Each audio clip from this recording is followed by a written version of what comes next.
Olá pessoal, sejam bem-vindos ao meu canal. Eu sou a enfermeira Gislaine, doutora em neuropsiquiatria geriátrica.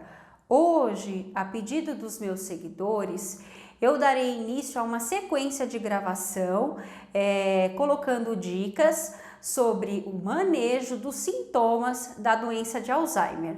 Fiquem comigo!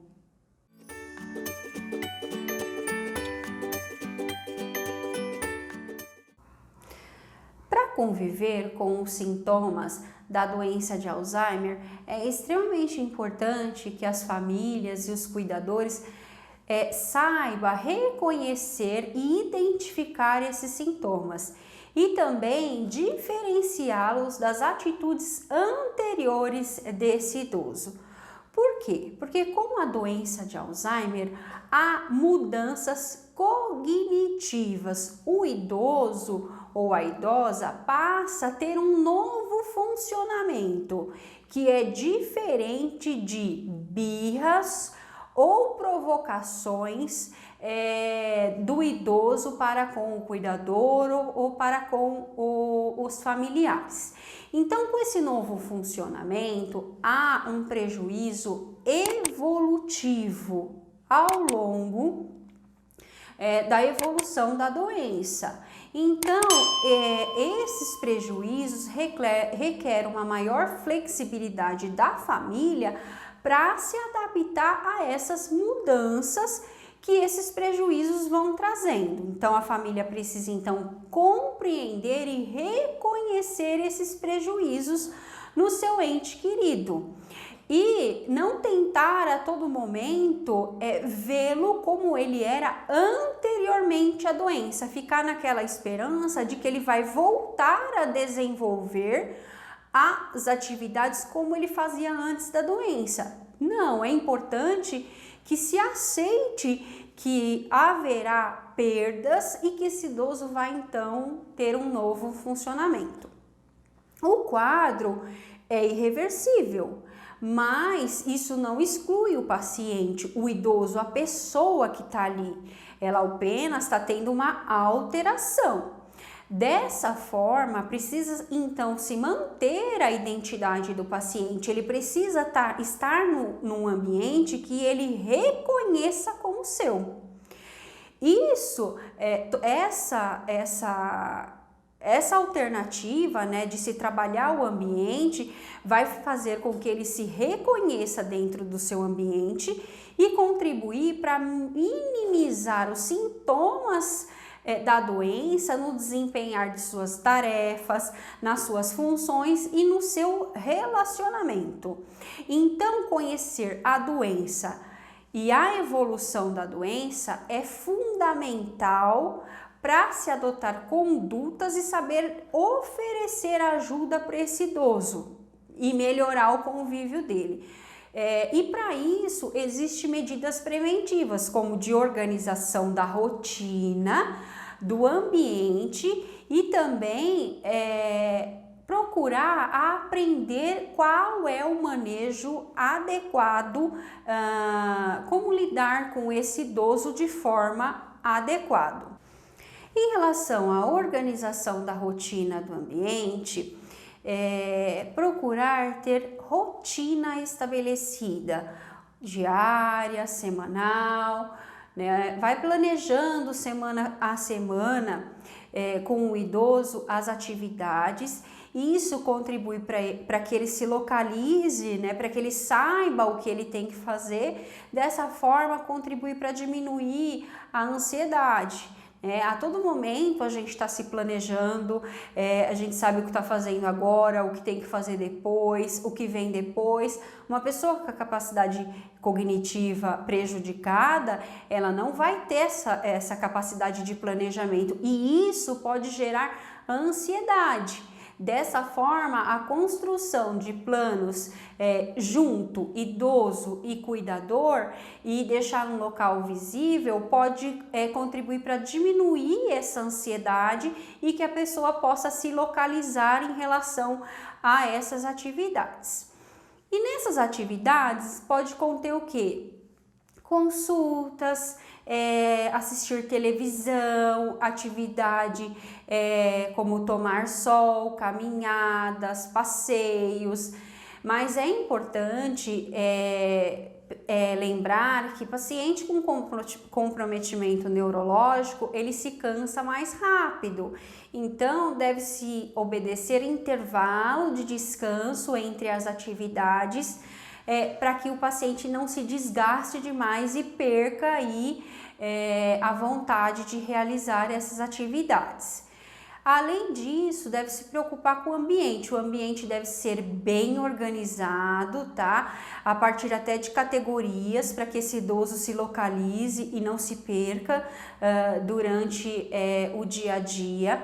O ambiente tem que ser limpo, bem arejado, seguro, que permitir que o indivíduo reconheça aquele ambiente como dele. Então, por exemplo, uma dica que eu sempre dou é que se o idoso, ele, por algum motivo, não poder mais morar na residência dele, a qual ele se reconhece, é importante que quando ele seja levado para outro lugar, que leve objetos, fotos, até móveis, para que seja colocado nesse ambiente, para que ele não se sinta sem identidade, para que ele reconheça esse ambiente como dele. Além dessa organização do ambiente, a gente falou um pouquinho do manejo, né? De reconhecer qual é o manejo adequado para lidar com o idoso com doença de Alzheimer.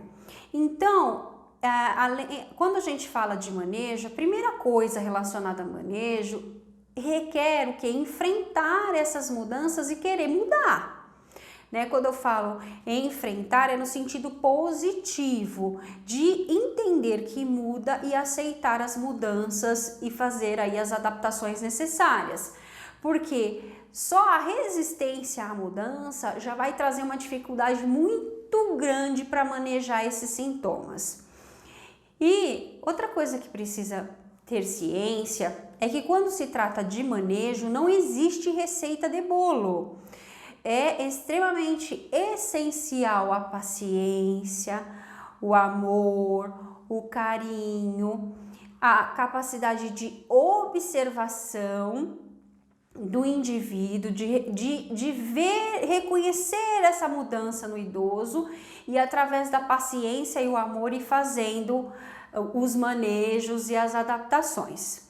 Diante disso, existem alguns comportamentos para manejos que são adequados, que são legais de se adotar e alguns que não. Vamos começar então pelos manejos inadequados.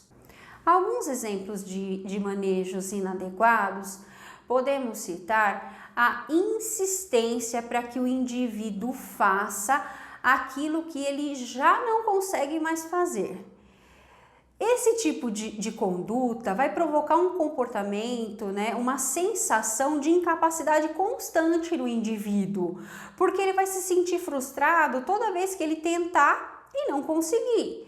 Então, esse tipo de conduta ela não é adequada. Outra forma de conduta inadequada é demonstrar irritabilidade, impaciência, intolerância durante o auxílio das atividades, a convivência diária.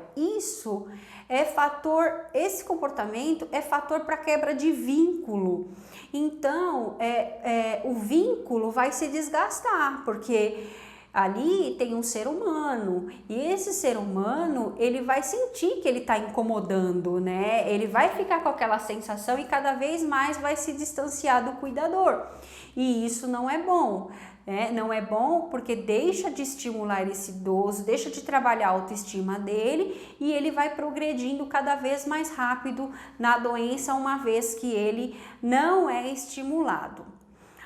Outra coisa que é importante estar atento é a permissividade em excesso. Então, porque ele está doente, porque eu reconheço os sintomas, porque eu sei que ele não vai mais voltar a ser quem ele era antes, então ele toma remédio a hora que ele quer, ele come a hora que ele quer, ele toma banho a hora que ele quer, eu deixo livre. Não. Temos que pensar que adotar esse comportamento está colocando em risco a integridade, né?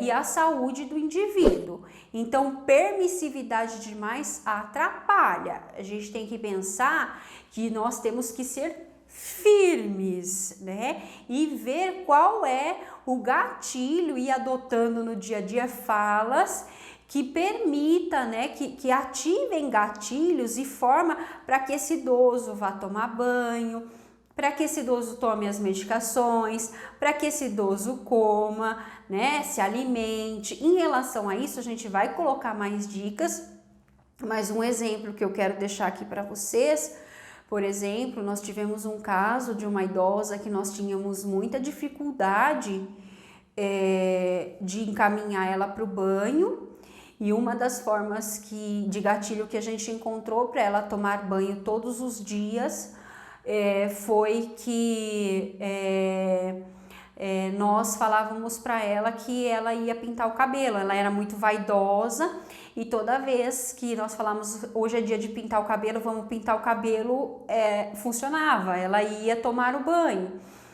Uma outra situação também que nós tivemos, né, que eu tive durante a minha prática profissional, é de uma idosa que todo dia ela queria colocar a mesma roupa. Então a equipe sofria muito para trocar a roupa dela, e uma das formas que deu certo foi ter várias peças, né, várias camisas ou várias calças do mesmo modelo de roupa para que ela conseguisse trocar de roupa, porque a gente tentou todas as outras alternativas e não deu certo. Então a gente vai convivendo e ali vai surgindo situações que vamos tendo ideia que pode melhorar a situação desse cuidado. Em relação ao manejo adequado, então a própria paciência, né, a aceitação das mudanças e participando delas já torna aí uma forma de manejo adequado.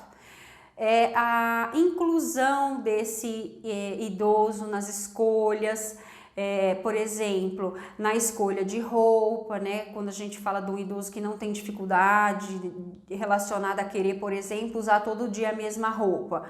Então, separar lá 2 calças, 2 camisas, assim, para que ele tenha a opção de escolher entre uma delas, porque o fato de ter que escolher entre muitas pode atrapalhá-lo também, ele pode conseguir não decidir qual a roupa que ele quer.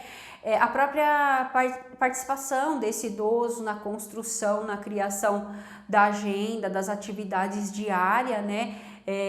Também pode fazer com que ele se sinta seguro, parte de algo, e pode reduzir aí os níveis de ansiedade e trazer para ele uma certa segurança. Um dos manejos adequados também é diante da perseveração num assunto ou numa atividade que queira fazer que não traga segurança, desviar o foco para outro assunto, né? Para que mude o foco dele para outra coisa, e ele pode acabar esquecendo aquele item que não ia trazer uma segurança, não seria adequado para ele. E uma das dicas que eu gosto sempre de deixar para os cuidadores e familiares é evitar sofrimentos desnecessários para esse idoso. Vou dar um exemplo. Digamos que temos um idoso com doença de Alzheimer e que o cônjuge já é falecido, né? E aí, toda vez que ele pergunta desse cônjuge, não, eu tenho que falar para ele que já é falecido, porque eu não posso mentir, eu tenho sempre que falar a verdade. Aí, a verdade nem sempre é a melhor escolha, porque você pode estar trazendo o sentimento de luto toda vez com que você fala para ele que aquele cônjuge morreu. Então ele vai chorar, ele vai entrar num sofrimento tão grande de como se fosse a primeira vez que ele soubesse que o cônjuge morreu, faleceu. Então é importante ponderar essas situações, porque senão ele vai ficar em sofrimentos constantes desnecessários. Ainda mais se ele possui sentimentos ou questões inacabadas ou coisas que ele gostaria de ter dito e não disse. Então isso só vai ficar gerando cada vez mais sofrimentos. Bom, pessoal, por hoje as dicas de manejo são essas. Espero que vocês tenham gostado do conteúdo do vídeo. Não se esqueçam de curtir o conteúdo e compartilhar para que cheguem mais pessoas e se inscrever no meu canal. Fiquem ligados aí, porque serão publicados mais vídeos relacionados a manejo. Deus abençoe a todos, até o próximo vídeo.